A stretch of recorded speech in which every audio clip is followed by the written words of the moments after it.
Дорогие друзья, я решила записать серию интервью, где я буду задавать вопросы мужчинам, и не просто мужчинам, а мужчинам альфа-самцам, мужчинам-лидерам, мужчинам-миллионерам, мужчинам-бизнесменам, тем, кто, в общем-то, вершит все, и узнать их мнение о том, что они думают о женщинах, об отношениях, о сексе, и еще много разных интересных вопросов я им задам. И сегодня догадайтесь, кто мой первый оппонент. Это Дэвид, конечно же.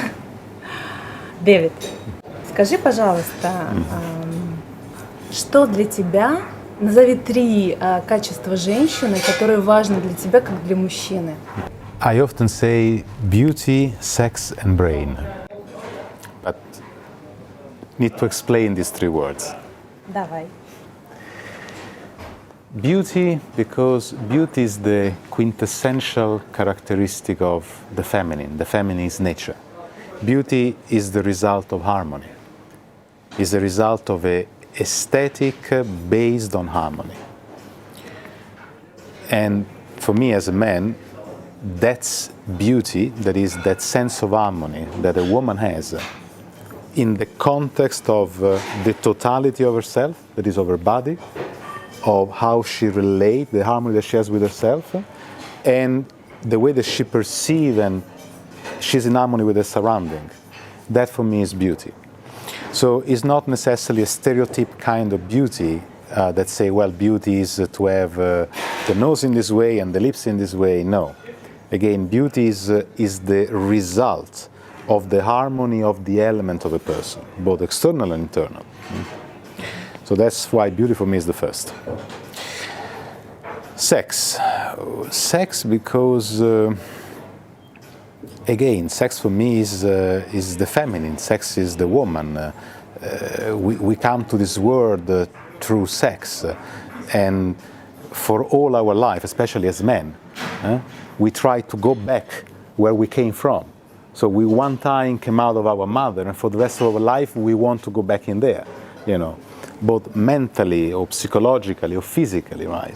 And so sexuality is, again, is the gate, the door to a woman's deeper nature. That's why for me the second thing that I noticed together with beauty, that is that harmony.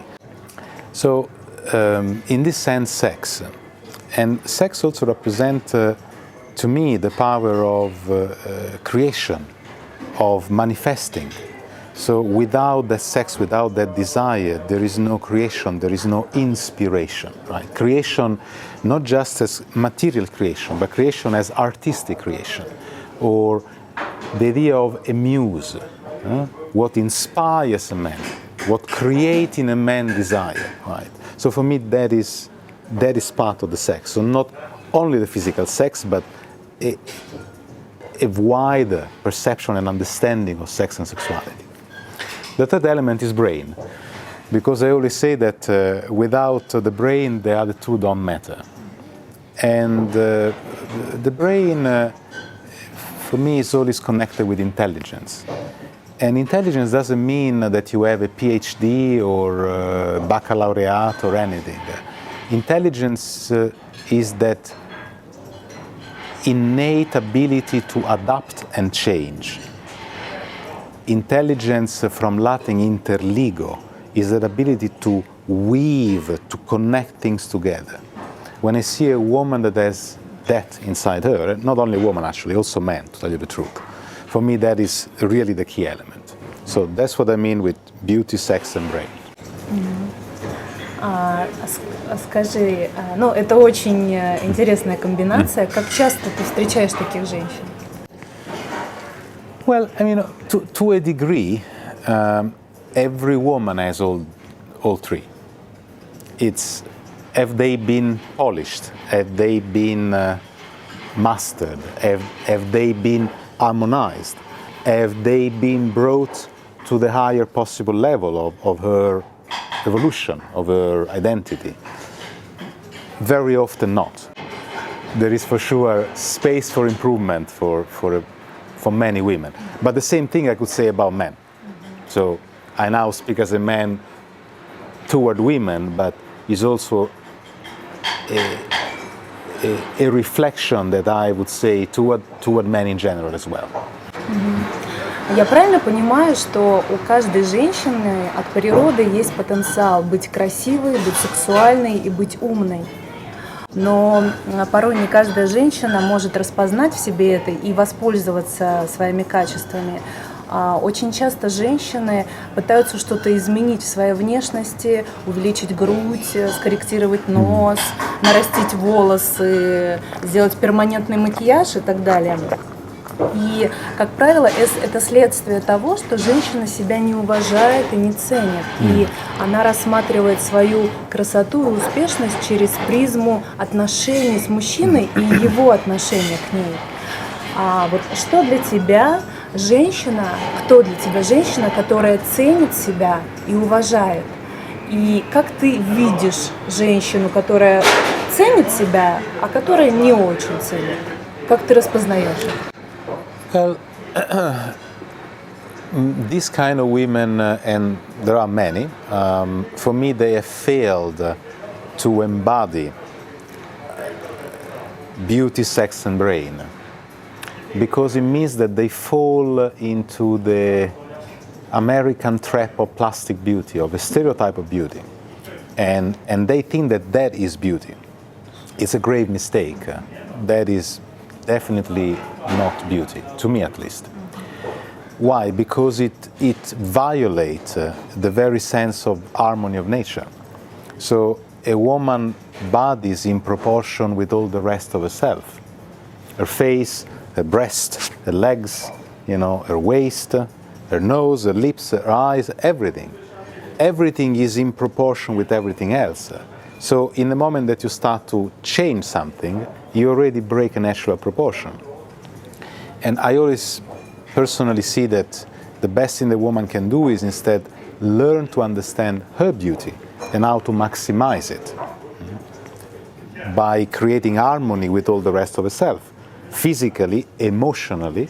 Sometimes you can have a woman that doesn't fit the plastic American standard of beauty, but is a woman of great character. For me, that is way more attractive, interesting, and sexual than a plastic bimbo, right? Which clearly, to me, show that person is insecure, not self-confident, with very confused values and perception of herself, and in search of the wrong kind of attention from men, thinking that doing that will attract men. It might, but it's the wrong kind of attraction and most probably the wrong kind of value that you want to attract in men. So I'm definitely not a big fan of this thing. On the other side, there are men who likes it, and it's a free world, so everybody's free to go where they want. But that's my opinion. А как думаешь, мужчины выбирают женщину для отношений, для серьезных отношений и для развлечения? По каким критериям? А женщину, которую они выбирают для развлечения, для них более важна внешность, именно вот эта голливудская красотка? I think that the key word is feelings. And how do you choose who you have a flirt with and who is like a potential serious partner? Again, I think it's really a matter of feelings. I mean, you can look someone and you clearly might have sexual attraction, but when that sexual attraction is consumed or satisfied, there is not really much more to tell to each other, and so probably that for me is a clear sign that okay, that kind of person, he might be very good as a flirt partner, as a sex partner, and he can be very nice, and if the boundaries are clear, can be very healthy and very productive and beneficial for both people. But simply you should not have expectation that he can be something more. Whereas with some people there is immediately a different kind of feeling, there is a different kind of connection. I mean, I think that everyone experienced that. So I think that the key word is feelings. How do men choose, a woman for either just a flirt or for something more serious? I mean, is that person someone that you are genuinely interested, that you enjoy, her mind excites, your brain excites, her beauty excites you, of course, right? And her sex excites you, all of it. So all the elements are there, right? Not just one. Но у женщин в генетике заложено то, что они должны создать семью, родить детей и создать вот эту безопасность для своих детей, для своей семьи. Поэтому женщина очень часто, если у нее нет мужчины, нет спутника, она озабочена тем, чтобы построить эти отношения, она ищет мужчину. У мужчин, в большей степени нет. Они все-таки в первую очередь строят свой бизнес, для них важна свобода, но, безусловно, в той или иной степени они тоже думают об отношениях и хотят найти себе спутника жизни. Как ты думаешь, насколько сложно мужчине найти своего человека, своего партнера? И где обычно мужчины ищут? Well, in my opinion, we should always first look and search inside ourselves. That is, being very clear, what do you want, right? Because sometimes you convince yourself that you're looking for a relationship because you are lonely, because you just like to have someone next to you, because of a habit.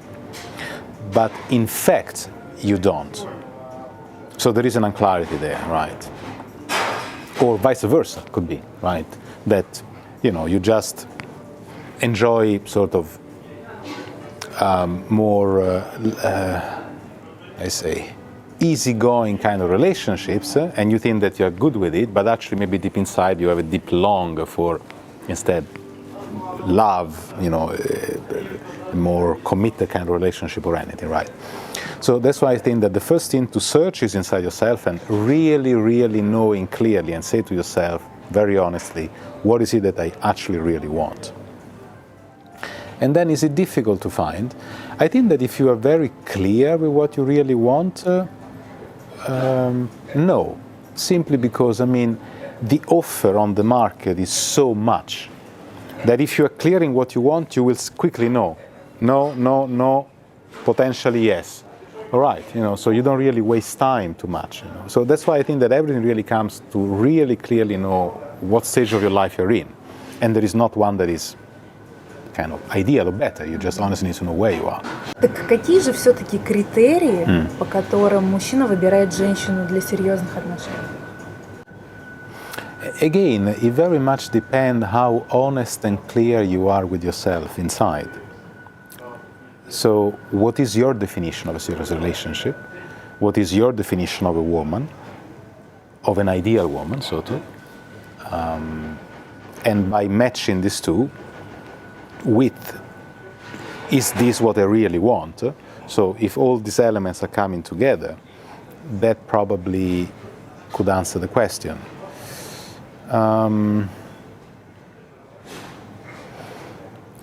Again, I think that the criteria is simple. In the moment that you are clear that you are not interested in something committed or sort of long-term, you just want some enjoyment without too much thinking or too much, expectation or pressure, logically you're going to look for a flirt and for a kind of woman that she's on that vibe. Because maybe she's also looking for the same. She's not ready for more, right? And if you are looking for something more serious, I'm sure that you will recognize as a man a woman that is more on that kind of vibe, that she's also looking for that.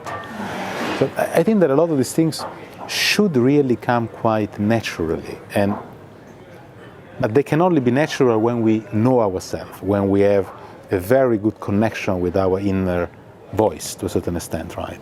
So we have a sense of self-knowledge very developed.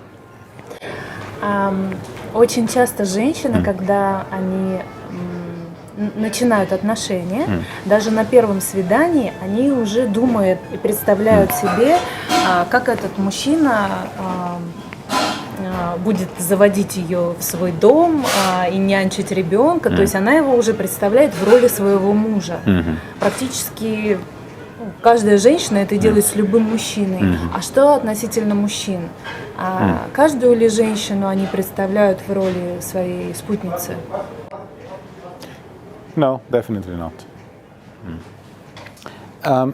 Man mind, it's different. The majority of men, they would see a woman that they have invested attention on, so not just sort of a flirt, but a woman that they have really a genuine interest for. The probably first visualization in a man's mind is a partnership, a long-term partnership. So I think that that's probably what deep in my mind is that it's I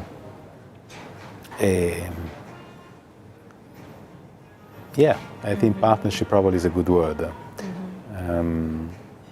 And of course there are the exceptions. I mean, there are men that are very family oriented and they are desperately looking for the mother of the children. I mean, but in general, especially if you're speaking of sort of what you call maybe the alpha man, they would probably more think in these terms, as a visualization at least, right? Как ты думаешь, для альфа мужчины, для лидера, важно, кто будет лидером в отношениях? Или партнеры могут быть равноправными? Democracy doesn't exist. It's a great illusion. Because the sense that, let's say, in a dynamic, there is equal power to every person, it's only another perception. Because even in a democracy, let's say that all entities in this democracy, in this dynamic, are given equal, say, power, but it will always come to a higher hierarchy that then will decide and will choose sort of a representative of the democracy, and so forth and so on. So the structure of the hierarchy and the structure of dynamics in nature, in governments, and in relationship posit that the idea that two people are and can only be with exactly the same role or the same, let's say, power, the same kind of power. The power can be the same, but there are different kinds of power. I think that it's a delusion, in a sense that it doesn't really exist in nature, right? So definitely as a man, especially as sort of, let's call it an alpha man, a leader, you would definitely see the need that in the relationship there are hierarchies, there are structures of power that are clearly defined and in place for the relationship to work. Так все-таки как лучше должны распределяться роли в отношениях мужчины и женщины? В чем формула успеха? Well, again, I mean, the power, maybe the total of the power is equal, but the kind of power is different, and the function of the power is different, the quality of the power is different, right? And the way that it is used or manifested is very different. So that's why it is important to have in a relationship these power dynamics well defined. And in a relationship where the roles are equal, in the sense that two people have their job and they earn the same money and they contribute to similarly the expenses of the house or whatever is it, right? Or, logically, there is a different dynamic in comparison to a relationship where one of the two partners, which more often than not is the man, is the one that sort of contribute financially to the security and to the sort of sustainment and support of the couple dynamic. So logically, in a kind of relationship which is probably the more common, which I don't say that is right or wrong, I just say that is more common. Right? Ну, в России это да, это формула then logically this one implies, by consequence and definition, a certain kind of dynamic where generally the man would have a leadership role. Is it the formula of success? I don't believe in formulas of success, because if we would have the formula of success, we would have figured out the human condition. And I mean, human beings have been having relationships for 1 million years. And after 1 million years, still nobody figured it out. Otherwise, everybody would be happy. We would not be having these interviews, right? So there is not a formula of success. There are personal attempts that might work in a couple dynamic. And these attempts and these choices and these formulas, very often they might have to be revised or changed in time, because a formula maybe work in the first year of relationship, 3 years of relationship, but it might necessarily be changed after 5 years of relationship. For example, when children come along, or where, I don't know, some other dynamics change, right? То есть формула успеха в том, чтобы договариваться с партнером. Yes, I go back to the idea of intelligence.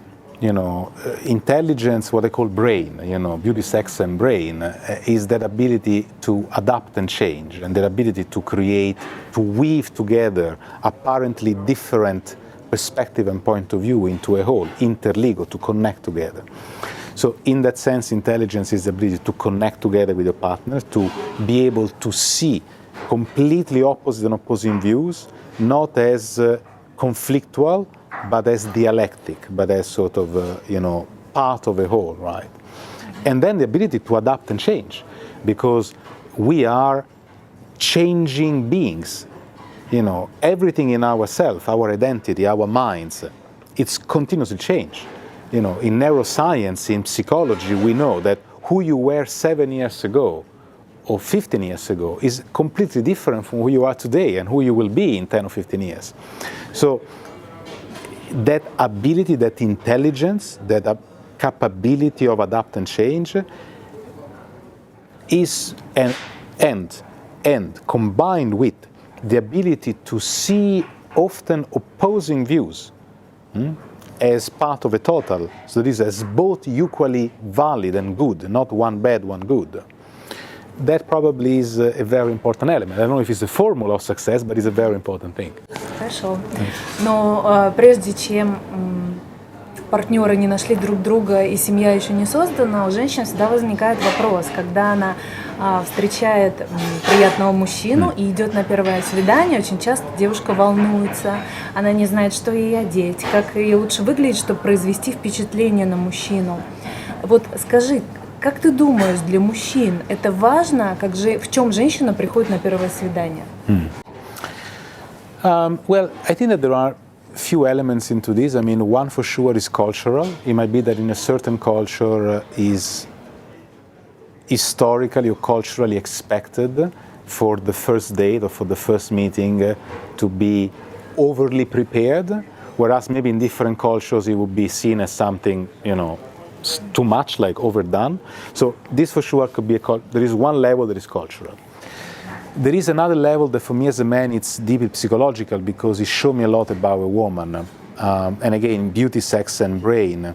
A woman that is beautiful, that is in harmony with the self, and has a natural mastery over her sexuality, over her creative, inspiring power, over her desires, and the desire to be desired, or to create desire. And has that intelligence, that ability to connect everything into one.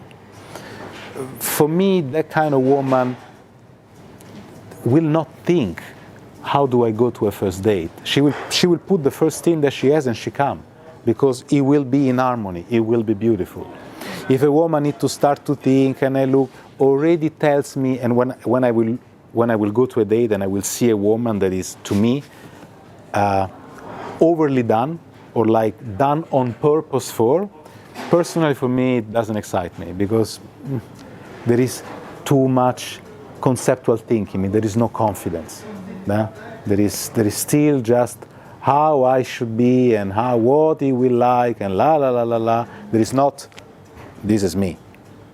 I'm here. See me. That's my beauty. So that's me personally. Спасибо. Существует много разных мнений о том, стоит ли заниматься сексом на первом свидании или нет.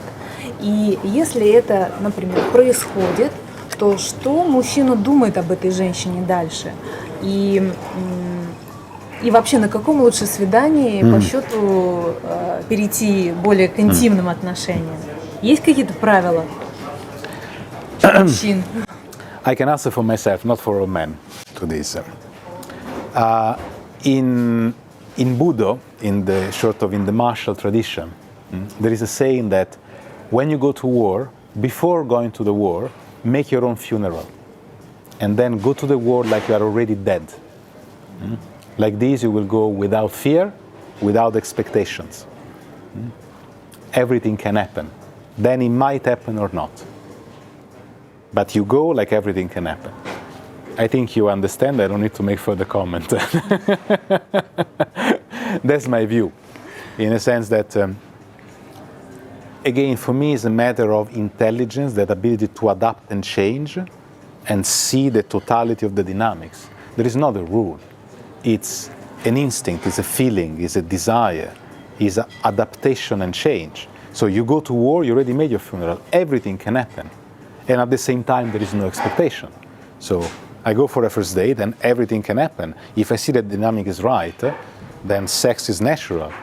And if I see that the woman is full of filters and reasoning and concepts, why should be, why shouldn't be, again, for me, that's already a turn off. Means she's not confident. And at the same time, you might go to a date and definitely sex doesn't come out, but yet there is a great desire, and you understand that in that game of waiting, there is a build-up. The sex already started, actually. It started with the waiting game. So that's why, again, go to war without expectation and without fear. То есть это такая интеллектуальная, эмоциональная игра, да, секс. Да. По твоему мнению, когда мужчина после первого свидания перестает звонить, сливается, что это значит? И почему он не объясняет, что не пишет, например, сообщение о том, что, наверное, нет, мы встречаться не будем, а обычно просто выключает и все? Again, I mean, I don't know if that's all men, but I think it's an automatic response, and probably men maybe don't articulate their feelings too much. And if that happens, yes, it's true. I mean, sometimes as men, you just suddenly just lose interest. There is not a specific reason or anything. You might be very interesting maybe in a woman, you go for a date, and then you wake up the next day or right after the date and that interest is gone. And sometimes you just literally just don't think to even write again. It's like it's gone from your mind. For sure, it's nice, a little bit of etiquette, that anyway, it's another human being and you share the moment. Doesn't matter if it was 30 minutes in front of a coffee. So a note, I think, is nice. But I also know man mind, and yes, we can very simply just switch off. And again, there is not like some bad intention. You just go off and literally just don't think about it anymore. It's gone from your mind, sort of, right? А на твой взгляд, в чем 3 типичные женские ошибки по отношению к мужчине? Jealousy, envy, and victimism. Можешь расшифровать? Well, for me, they all come to one definition, and it's the definition of total responsibility, that is of being an adult versus being still a crying child that expects things from life, that someone should give you something, right? And it's interesting, I've been in Russia for nearly 20 years, and I love Russian women. And there is an interesting dynamic here in Russia that probably because after the war, the generation of the war, there was a great loss of many men. And the post-war generation, there was a generation of traumatized men. I've seen that many women have this sort of, I call it the princess complex, where there is this victimism and this expectation that men should do something for them, specifically, and so there is not this taking responsibility for themselves, emotionally, financially, mentally, or anything, right? And so the elaboration of the ideas, like what are 3 mistakes that a woman can do in a relationship, in this sense of being a victim, that is being like a child, incapable of being independent and taking responsibility for her choices, for her life, and expecting or depending on someone. I think that one is a great mistake, because you put her in a condition of weakness, which is a false kind of love. When you say, well, but I'm a woman, if I'm like this, I will be loved, the man will take care of me, la la la. It's a wrong kind of love. It's not really love. It's a disbalanced condition of need, right? So I think that is a big mistake socially and personally. Jealousy, because, and of course, I see it as a man, but toward women, but the very same can be said of, from women toward men, that are very jealous. I come from Italy, and we have a culture of male jealousy in Italy, right?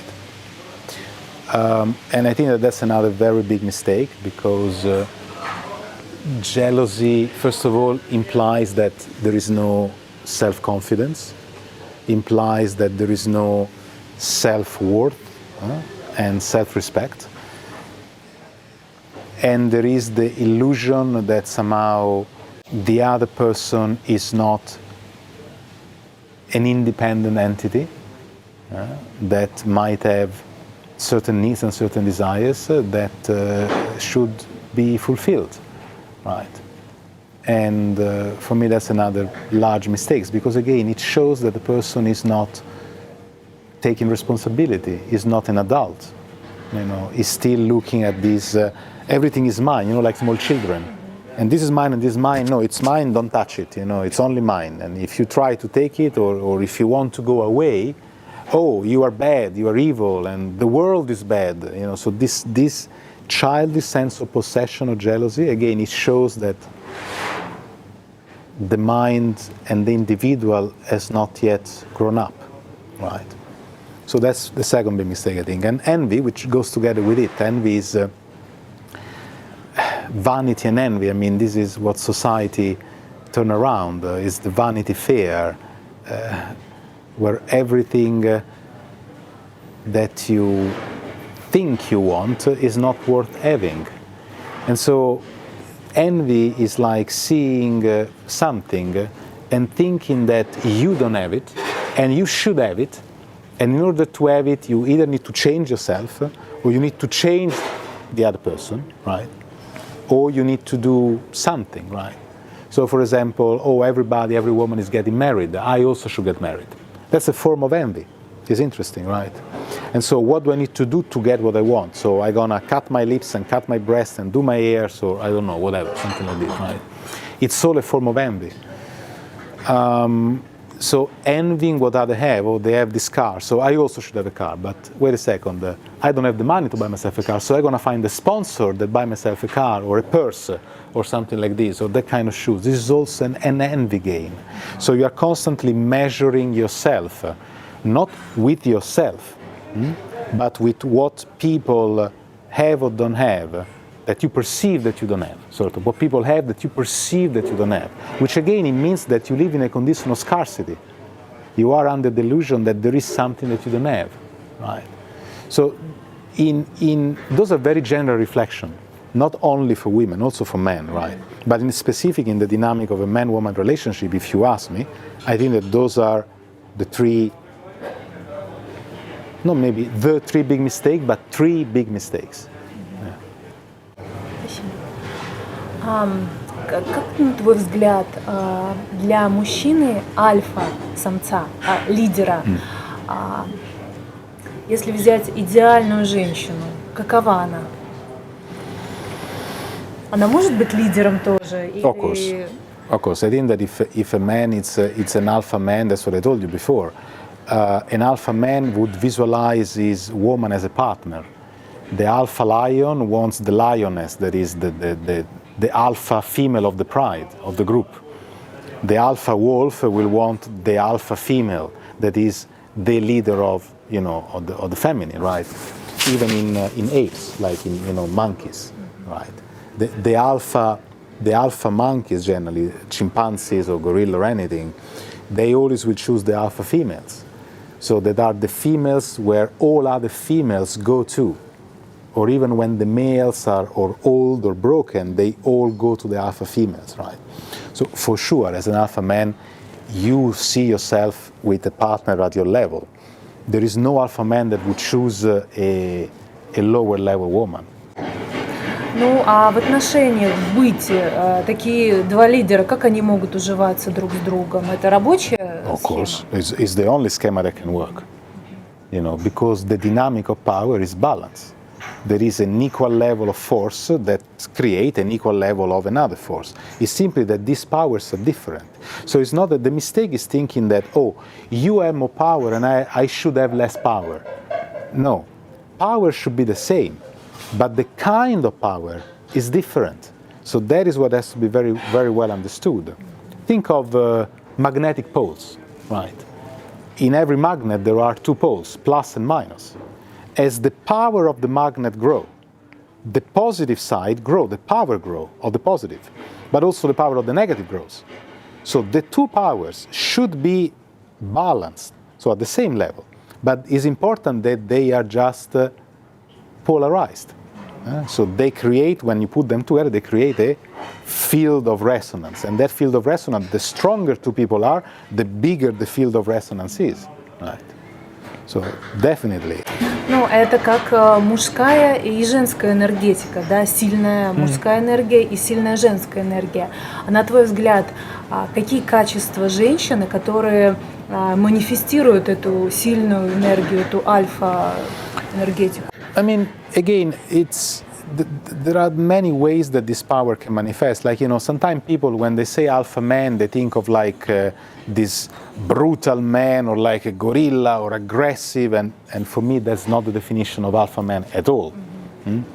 You can have, alpha men that are very unassuming, right? So power comes not only from physical sort of greatness, but come from what you have in your heart, from the love that you have in your heart, I would say, first of all. That's really where power comes from. And then from what you carry in your mind.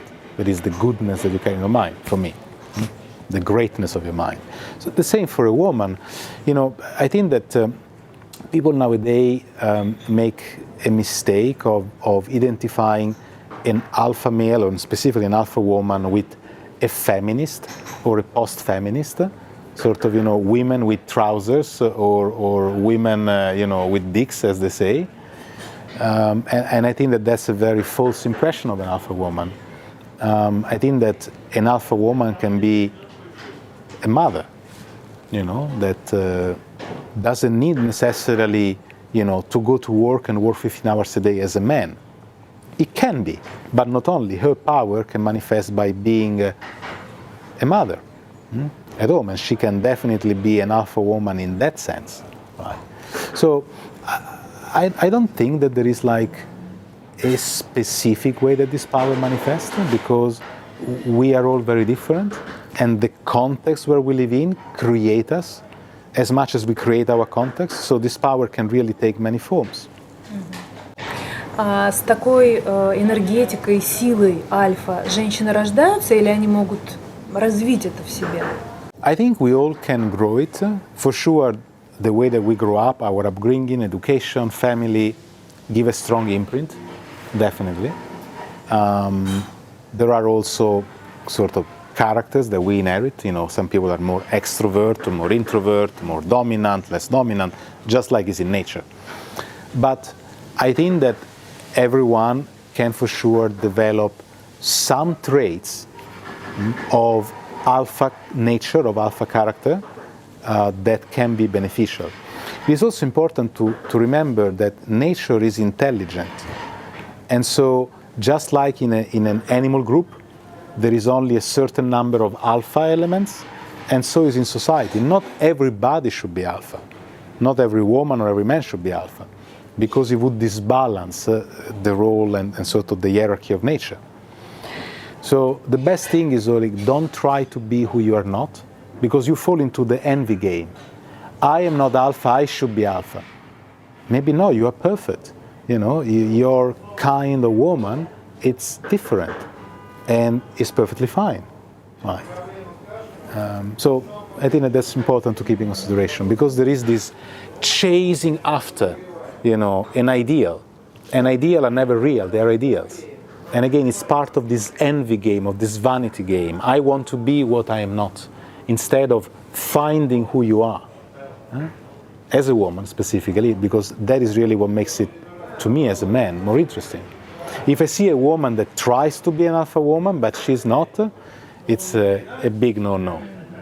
If I see that a woman is herself, confident in herself, whatever her hierarchy is in the dynamic of nature, that for me is beauty, that for me is sex, that for me is brain, that for me is a woman that I like. Right? Что ты думаешь о свободных отношениях? Когда люди начинают жить вместе, они либо забирают свободу друг другу, либо дают ее. И насколько она может быть большой, эта свобода, где границы? И что ты думаешь по поводу свободных отношений, и что для тебя свободные отношения? I think that free relationships are the only kind of relationships that are interesting and worth having. Every other relationship, it's an enslavement, it's a compromise, it's the prison is not interesting, because it's not based on an adult mindset. It's not based on the full development of our identity and personality. A relation that is not an open relationship, I think, is still rooted in basic childhood fears and insecurities or anything, and so we try to lean and compensate one with the other without never really succeeding. As for the definition of an open relationship, there is a beautiful allegory of Khalil Gibran. They say that a man and a woman, they should be like two majestic trees or two columns in a temple. I think that's actually the allegory used more precisely. Both columns, they are at their distance, independent, sort of supporting themselves, but both together they support the temple. And you know, Carl Gustav Jung, the psychologist, advocated the relationship to be an adult relationship is a relationship where two people are completely responsible and completely independent, and then they share that independence. Right? They share then common values. So that for me is the meaning of an open relationship, where two people are already complete. They are not looking for their half, so that they are still incomplete and they are looking for the half. They have completed themselves, generally through years of suffering, through years of experience, through many mistakes, but then they arrive at a certain point. I mean, I don't think that you can have an open relationship when you're 20 years old, probably not even when you're 30. Late 30s, 40s is where you start to really have a sense of yourself, right? And then it becomes, again, for me, the only relationship that is worth having. Where are the boundaries of such relationships? Because they are open, you decide the boundary. There is no like set rules, right? For me, it's a relationship where two people choose to take responsibility for themselves and then share with the other person the precious time that we have. That is the beauty, right? That is the joy, that is creation, that is fulfillment, right? Because you know that you can rely on yourself. Of course, just like two columns in a temple, both of you are supporting something bigger than yourself. So you see a relationship that is still based on insecurity. You are so busy supporting yourself, all your energy because, oh, please, I need your help, or I'm blah, blah, blah. You can't support something bigger than yourself. It's always about you, me, my problem, my things. So an open relationship, that means an adult relationship, is where you already can support yourself. If two people can support themselves, then they can support something bigger than themselves. That's for me the meaning of an open relationship, right? Where there is something greater что это более большое, весомое, важное? Again, it can be anything. It can be a life project together. It can be a business project together, an art project, a mission, a charity, a family, adventure. I mean, again, it's the boundaries where you put them, and the definition of it is where you put them. As per what generally people intend and ask with open relationship, there is of course a dimension of a non-conventional sort of sexual boundaries, and also that I think that it comes very natural to an extent, in the sense that you arrive at a clear understanding that possession and love and sex are things that are connected and yet very different. And so in the moment that you are, and your partner is a truly whole, independent person, and the boundaries of yourself and of your relationship are clear, the pleasure of exploring outside of the boundaries, it's part of an adult entertainment. It's part of an adult mind expansion that should not scare you, should not generate fear or jealousy or whatever is it, right? But those are very delicate topics because you need to be in a very specific state of mind, so to determine that. I can say as an anthropologist, having done quite a lot of research on the topic, that if you actually look at science, right, in nature, of over 5,000 species of animals, there is 0 that is actually completely sexually monogamous. People say, what about wolf? What about storks? What about, there are... And this is a little bit of sort of ignorance. What generally are used as examples of animal monogamy, they are actually example of social monogamy, not of sexual monogamy. What it means. So there are, out of 5,000 animals, right, about 10, which is 0.0%, so an incredible minority that are socially monogamous. What does it mean? That they choose a life partner, but then they also have sex outside of the bound. So there is, yes, a life partner, but they still have sex with other people. And I believe that we are no exception. We are mammals, we are animals, and yes, we have developed a neofrontal cortex. Yes, through the past 3,000 or 4,000 years of philosophical development, religious development, we have come to put some limits to our sexuality, saying that I should live with a person and I should try not to have sex out of boundaries, which everybody knows that is nearly impossible. 99% of couples have had through the years either a fantasy, a desire, or an action outside of that. Хорошо, но в нашем мужском мире мужчины заявляют то, что они полигамны, и они могут иметь секс с другими женщинами, но при этом они не допускают, чтобы их партнер, их женщина делала то же самое. То есть у женщины нет на это права. Почему? Again, I think it's a matter of an ignorance and a cultural baggage. In the early matriarchal societies, which still exist around the world, as in some animal groups, for example, the gibbons, the matriarchal society is still very strong, and so women females of the clan, they do have multiple partners, just like men do. Why in our society became a taboo? Well, I mean, there are a lot of historical, cultural, and social reasons for it, which are very interesting, maybe very long to explain in an interview, but are well researched and known there are well researched and known reasons for it. Okay. One very simple example is that it all came down to money and power. Because you can only be certain of the mother but not of the father, looking for a safety and security of inheritance, of a bloodline, of a wealth.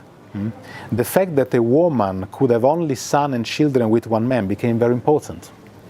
Because suddenly otherwise you would not know from who she should inherit. So who the next generation would inherit from, right?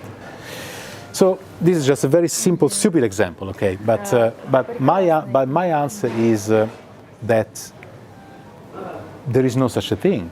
It's like in an open relationship, there is an adult relationship, that space and that freedom to desire and express desire, expression of play, it's called of adult playing, of course it's mutual, it's on both sides.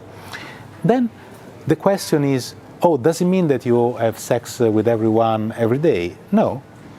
You might go a year without it, or 2 years without it, or 6 months without it, or a week without it. I mean, it's more the fact of living in a house and you have the key of the house and the door is open. You can go when you want and you don't need to go because you're very comfortable at home. But there is that possibility.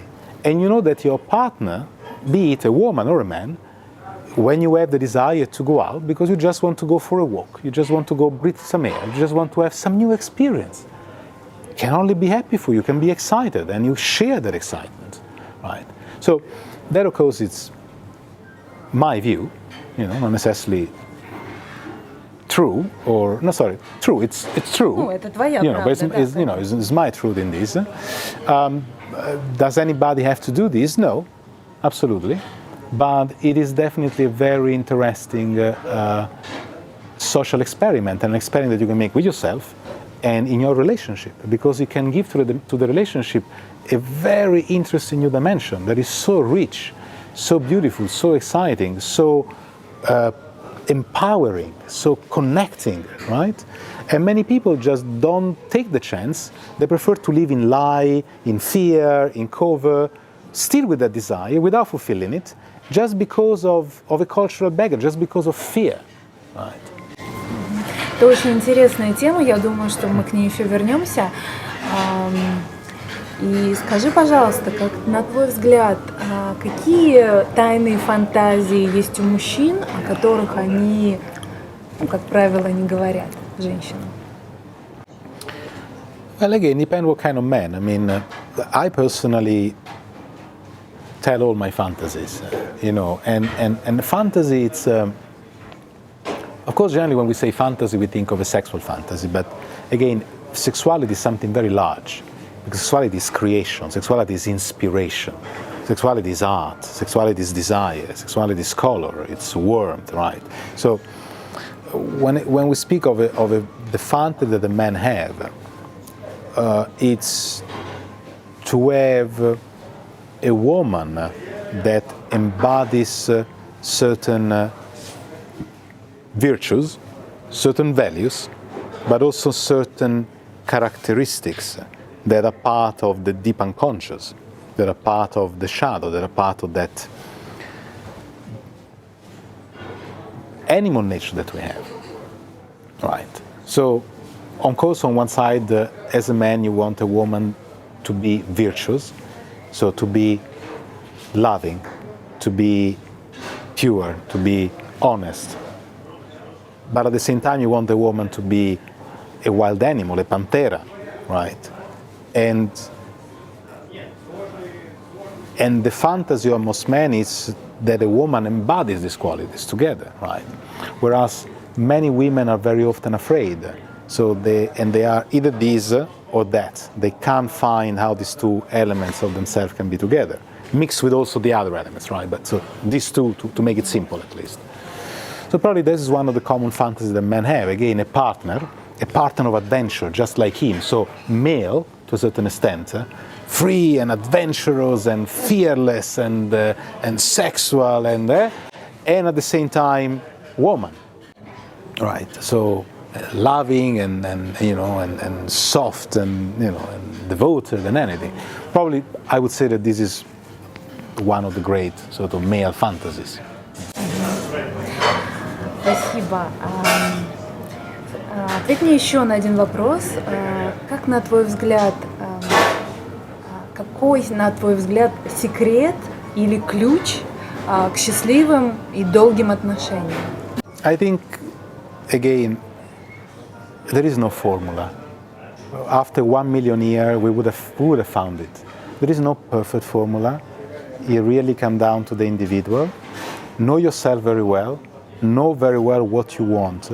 Make sure that you find someone that also knows themselves very clearly, that the priorities are very clear, what they want is very clear, what you like is very clear for both of you, and you match.